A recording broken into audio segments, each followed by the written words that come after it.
Assalamualaikum warahmatullahi wabarakatuh.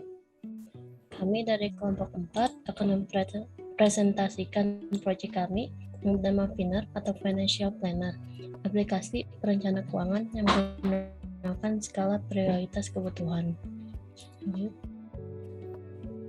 Sebelum itu, izinkan kami untuk memperkenalkan diri.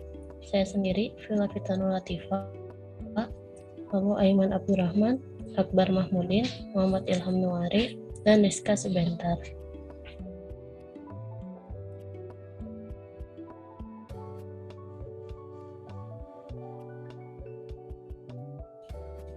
Pertama, latar belakang. Latar belakang aplikasi ini adalah karena pengeluaran yang terkadang lebih besar dari pendapatan. Salah satu faktor penyebabnya karena kebutuhan yang tidak teratur. Karena itu, diperlukan pengalokasian pendapatan yang baik. Satu solusi yang bisa dipakai yaitu dengan menggunakan sistem kebutuhan sesuai prioritas. Selanjutnya ada deskripsi aplikasi.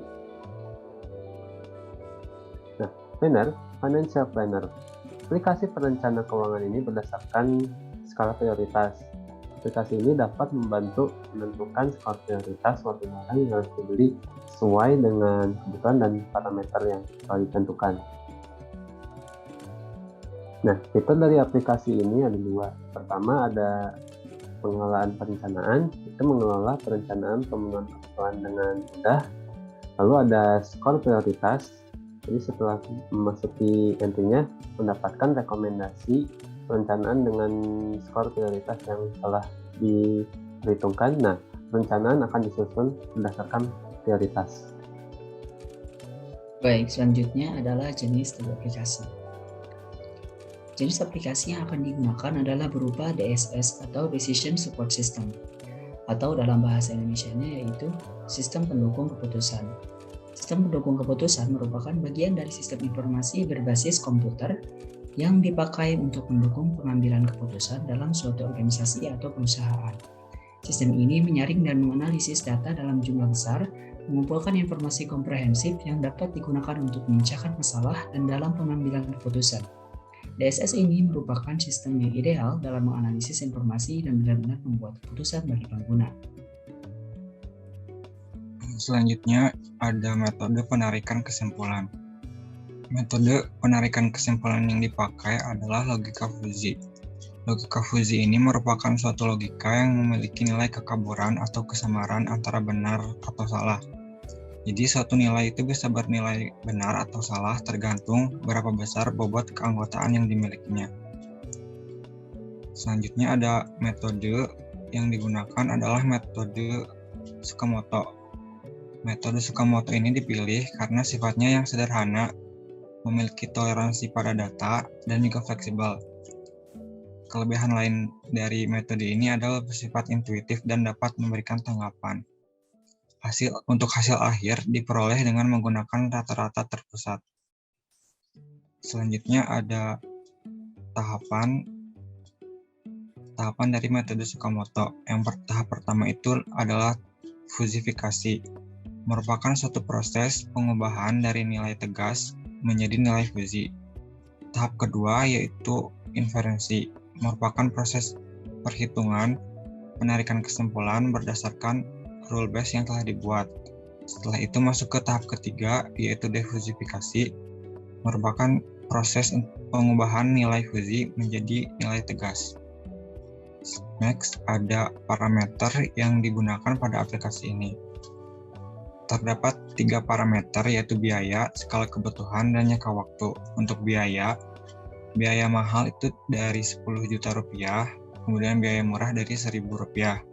Untuk parameter skala kebutuhan, skala rendah itu 1, skala tinggi 10. Dan untuk parameter jangka waktu cepat 1 bulan dan waktu lama 36 bulan.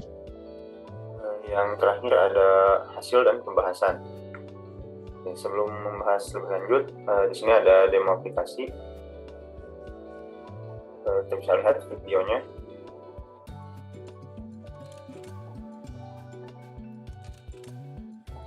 Ini adalah tampilan awal aplikasi. terlihat dari tampilan tersebut bahwa perencanaan belum dibuat. Lalu nanti akan ada pembuatan perencanaannya dengan menggunakan klik button tambah. Lalu isikan perencanaan yang akan kita buat, mulai dari judul, biaya yang dibutuhkan, lalu ada jangka waktu, dan skala kebutuhan dari barang tersebut. Data akan langsung tersimpan. Selanjutnya mengisi data-data dummy yang lain.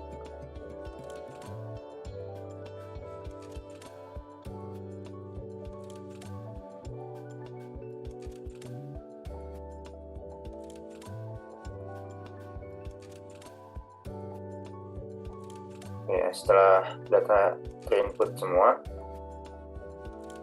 kita juga dapat melihat detail dari perencanaan yang telah kita buat.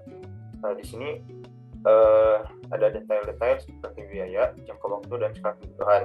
Dan ada juga skor prioritas yang didapatkan melalui hasil fuzzy logic. Dan terdapat juga keterangan dengan si perencanaan tersebut berada di prioritas keberapa. Dan pada data atas ini, prioritas mendapatkan peringkat pertama. Selain itu kita juga dapat mengubah data-data yang telah ada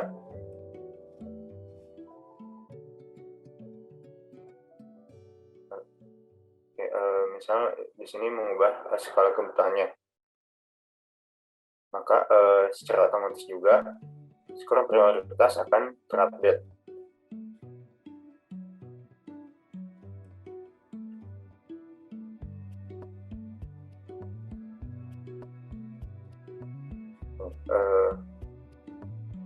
Seperti itu.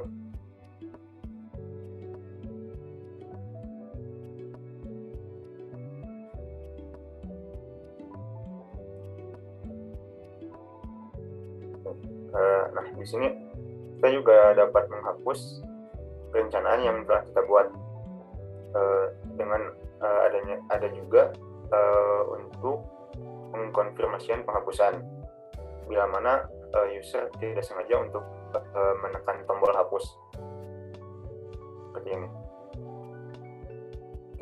Itu adalah demo aplikasi kita. Nah, selanjutnya ada pengujian aplikasi. Pengujian dilakukan dengan membandingkan skor prioritas yang didapatkan aplikasi Pinner dengan aplikasi serupa dan pakar dari jurnal atau artikel yang kita rujuk. Di sini kita menggunakan sampel uji coba sebagai berikut, sama seperti yang ada pada demo aplikasi. Ada yang pertama itu ada tas dengan biaya 800.000 dan jangka waktu 3 bulan dengan skala kebutuhan 9.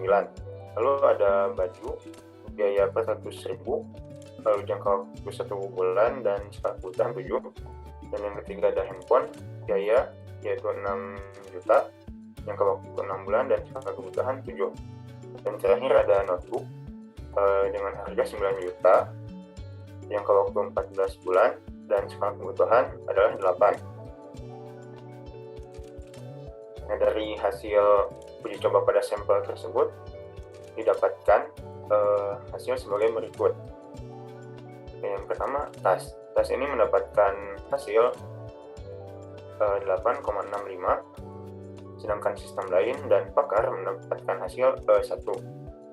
Lalu yang kedua ada sampel data baju dengan skor prioritas 7,15, sedangkan sistem lain 2 dan pakar lain juga 2. Lalu yang ketiga ada handphone, skor prioritas 5,64 dan sistem lain 3, dan dari pakar ada 4. Dan terakhir ada notebook, skor prioritas adalah 6,11, lalu sistem lain 6 dan pakar juga 6. Nah, dari hasil uji coba ini, yang paling mendekati dengan sistem layanan pakar adalah notebook ini, dengan persamaan 6 hasilnya.